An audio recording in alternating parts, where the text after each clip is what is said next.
How's it going, everyone? Mask here, and today let's take a look at the new Knights Chronicle update coming tomorrow, August 9th. I got a hint at some pretty huge things going down here. Haven't read the notice yet, so we're gonna read it together for the first time here. So tomorrow, August 9th, Honorable Heroes, Knights Chronicle will conduct a maintenance and implement new features into the game. The servers will be taken down, and you will not be able to access the game during the period, so make sure to link the game to your SNS account to prevent data loss. Side note, please back your accounts up. Link it to a Facebook account, link it to a Google account, anything. Don't lose your game file. We're gonna have some maintenance, that's cool. Update details, and here it is! Guild Battle Beta opened! Let's go! You can apply to fight on August 12th at midnight UTC +8. And August 11th at 8 PDT. So those times, at first glance, those times mean a whole lot of nothing to me. I'll have to figure that out later. But guild battles, let's go. I'm so pumped. Add new heroes, Prophet, Amon, and Red Moon Wolf Ian. Hero balance adjustment, Sword of Divine Punishment, Nemesis. Nemesis is getting the buff. We're seeing 2 new heroes. Advent Dungeon modification, War Reaper Sinclair. I wonder what they've done to it. And other adjustments. All special dungeon entry will be reset after maintenance. Check out the update details here. Let's do it. World of Knights Chronicle continues to expand further, and we have more in store for everyone. Meet the new heroes, improve your strategies with some hero changes, and explore the much awaited guild battle. Details are found below, so check them out. This adds so much more to the game. You guys don't even understand. Sure, there's a guild system. Guild systems are great because you play with your friends. But a guild battle system means you actually have to, like, battle with your friends, strategize, talk. All of a sudden, every guild you see is going to be opening up a Discord for their guild, or a line chat, some way of communicating. It brings people tighter together, and more people will play the game because they have friends playing the game, and not just because they enjoy it. Whew, I was so worried they were going to take too long to come out with this guild battle update. So we have a new SSR light attribute defense type Prophet. We do need more light heroes. I like this. Prophet Amon, a master elite. A master elite of the Junta Drayden. He is called the Prophet due to his ability to see the future. Although he comes across as polite and refined, he is heartless and places no value on human lives. He possesses as much information about the events of 100,000 years ago as the Hakma tribe does, and firmly believes that using this information to revive the ancient gods is the only hope for humanity. It is his firm conviction that any and all lives lost in pursuit of this goal are worthy sacrifices. Morgan, the Drayden elite, carries a torch for him, but Amon has been very careful to rebuff her romantic advances. All right, let's take a look at Amon. Another hero spotlight is ready. Cool, cool. Amon sounds terrifying. I do not believe he has good intentions when it said he will use the information to revive the ancient gods as the only hope for humanity. I hope this doesn't end in disaster. Amon, for Dryan, who will lead us? Let's check out his skills. We have Agent of Judgment leader skill based on 6-star stat. Oh yeah, so it's just the 6-star boss 6-star leader skill. Light allies attack by 40%. So we're seeing this is what Morgan has, but for light heroes, which is fantastic. Interesting thing though is we're seeing a 40% attack boost on a defensive character. I do believe I just read he was a defensive type character. And yeah, I just had to backtrack to make sure of that. On a light attribute defense type character, we are going to see a 40% light ally attack boost. That is really interesting. They're forcing that defensive character into your team comp even to get that light attack boost. So Purifying Strike is his first skill. Inflicts damage equal to 100% of attack to one enemy, with a 45% chance to taunt the target for 1 turn. 100% chance to imprint caster with Revelation Signet for 1 turn. So that's 45% chance as a base on a taunt skill is actually quite a lot. Electra only has 35%, so leveled up, this is going to be pretty significant. Sign of Destruction level 1 inflicts damage equal to 80% of attack to all enemies. 40% chance to taunt the target for 2 turns. 100% chance to grant all allies guaranteed counterattack 1 time for 2 turns. 100% chance to imprint caster with Revelation Signet for 1 turn. What are these percentages I'm seeing? 40% taunt on every single person? For 2 turns? I could only imagine what this does at level 6. All allies guaranteed counterattack, and we're getting this Revelation Signet. We haven't quite figured out what synergy that has. Dryden's Judgment is going to have inflicts penetration damage equal to 180% of attack to 1 enemy, and casts an Engraving of Destruction for 2 turns. Inflicts damage equal to 180% of attack to the two enemies adjacent to the target, with a 50% chance to cast Engraving of Destruction for 2 turns. Engraving of Destruction inflicts damage equal to 100% of max HP when skill 3 is used.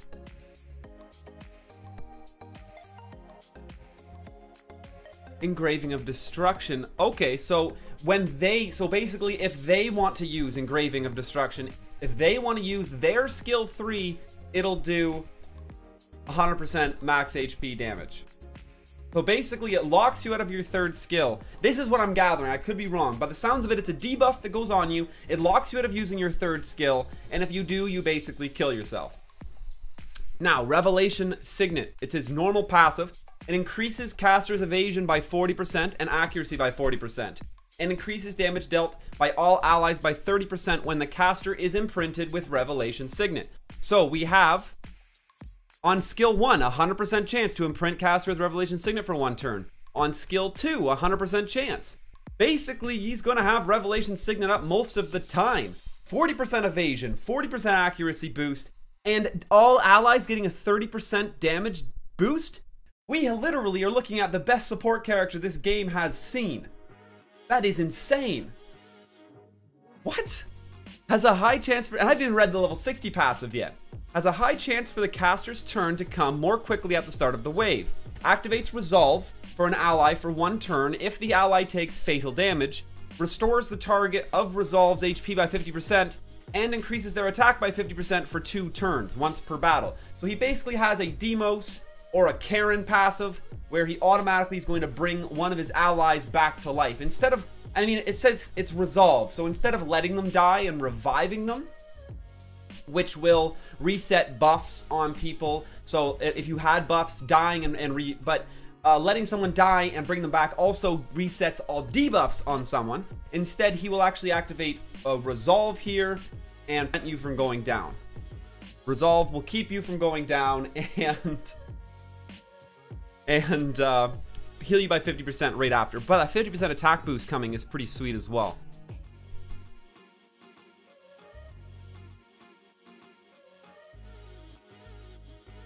All right, let's check out, go back through update. We have, that was the Prophet Amon, and now we have Red Moon Wolf Ian, Wind Attribute Defense type. All right, we still have, I guess we don't have a SSR Wind defense type. We just have Cordelia, which a lot of us really like. So the Red Moon Wolf Ian, a werewolf who lives in the Dark Forest in the Grand Duchy of Delcart. Werewolves are not that different from humans normally, but after reaching a certain age, they change into wolves when the Red Moon appears. This werewolf was originally the adopted son of a noble family, but the first time he transformed, he laid waste to an entire village. Afterwards, horrified by what he'd done, he fled to the Dark Forest, but even there, he wasn't safe from doing further harm. When the Red Moon rose again, he killed a young girl, Saya. What? Ah! Ever since then, his guilt has prevented him from returning to his human form. He is currently on the run from Claude, who intends to kill him. Because he killed Saya and Claude wants to avenge Saya. I love game lore. Ah! Oh my gosh. Ian, what have you done? Claude is gonna come for you. Another hero spotlight's ready. Cool, cool. I would skip those. Pretty much just doing what we're doing, but in a video. He was adopted. Where did he originally come from? And how did the noble family find him? Sounds like an interesting backstory I would like to hear someday. I wonder what will happen if he meets up with Claude. Will Claude really kill Ian because of what he's done? Is there no room for forgiveness? Claude, he didn't mean to. He's a werewolf. It's okay. Werewolf is indeed a cursed race. Do you think there's another race who cannot control themselves? Oh, Ian. Nice hands though. It's yeah. All right, let's check his skills out. We have Wind Vitality Leader skill. Increase Wind/Dark allies max HP by 20%. All right. Barbarous Claw, level 1. Inflicts damage equal to 60% of attack to one enemy and 2 adjacent enemies. 30% chance to taunt for 1 turn. More. We're seeing more taunts coming out here, but this is only a 30% base taunt. But it is cleave instead, so it's going to hit 3 people. Leveled up 30% taunts typically fall in that 60 to 75% range, maybe 60, I think. Could be off on that. His skill 2 inflicts penetration damage equal to 140% of attack to 2 enemies. 60% chance to decrease the target's attack by 30% for 1 turn and restores the caster's HP by 15%. Not that impactful actually. There's no taunt on his skill 2. It is just damage, but he does have an attack debuff, and there is some value in that. Quite a bit actually. Now his 3rd skill, Red Moon, inflicts damage equal to 300% of attack to 1 enemy. Interesting to see I believe this was a defensive character again. We'll have to check.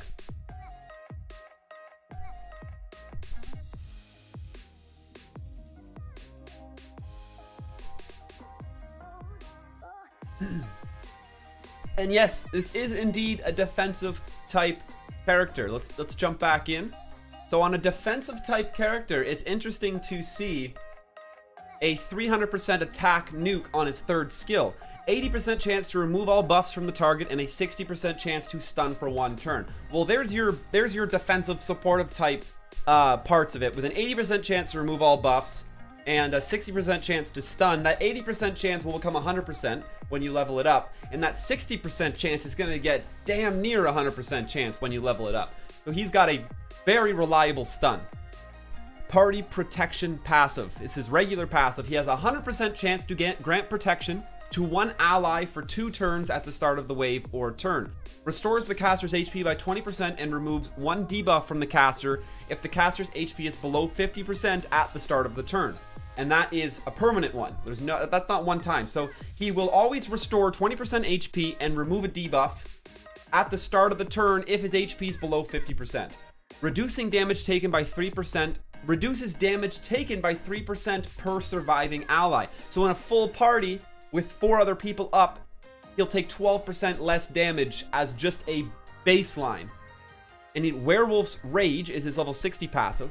Restores the caster's HP by 20% each time an enemy or ally dies. 60% chance to taunt all enemies upon ally's death for 1 turn. Wow. Heals for 20%, 60% taunt whenever someone on his team goes down. That's pretty significant. You mix him in with a couple rezzers, and you got a wall that your enemy's gonna have to deal with. He does only have the 1 taunt, with at a 60% chance on a cleave. That's not too bad though. And the taunt when your allies go down. I don't know how I quite feel. I do feel like Amon is better than Ian. At first glance, we'll have to see them in action. Amon's kit was absolutely insane. But let's take a quick glance at the skills at the bottom here.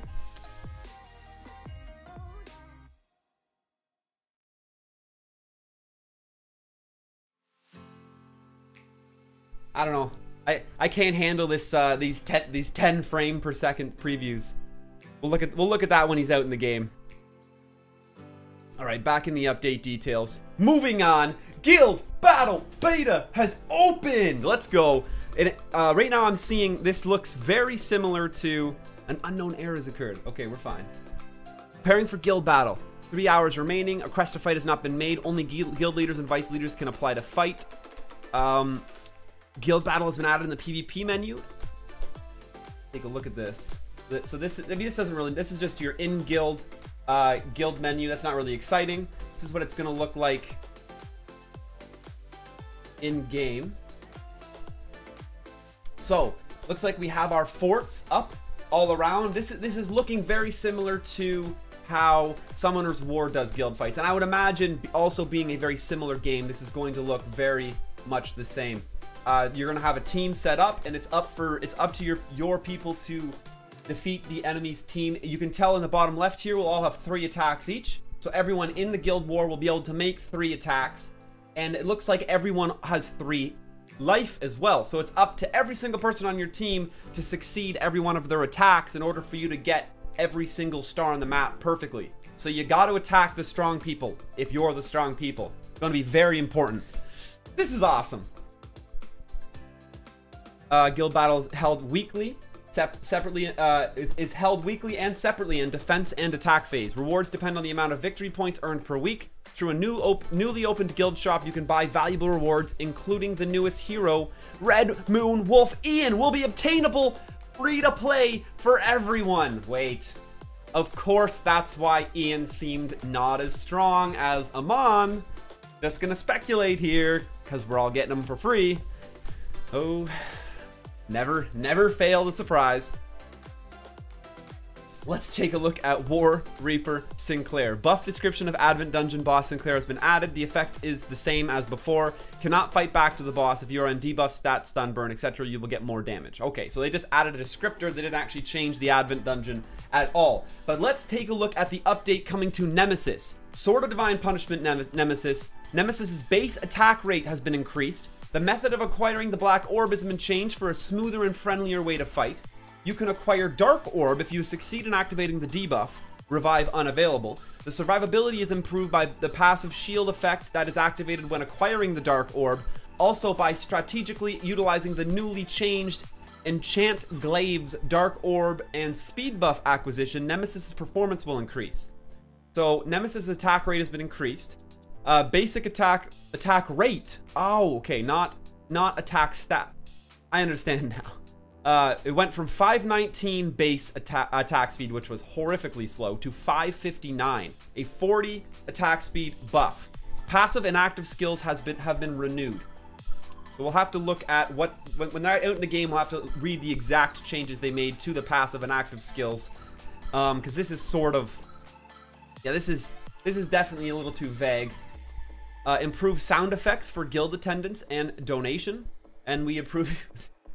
I'm sorry, but the large majority of people are probably with me and have the game perma-muted because you're playing it on the bus and you're looking at the people beside you. You're like, yeah, I'm just reading the newspaper on my phone. Quit looking at me like that. Come on.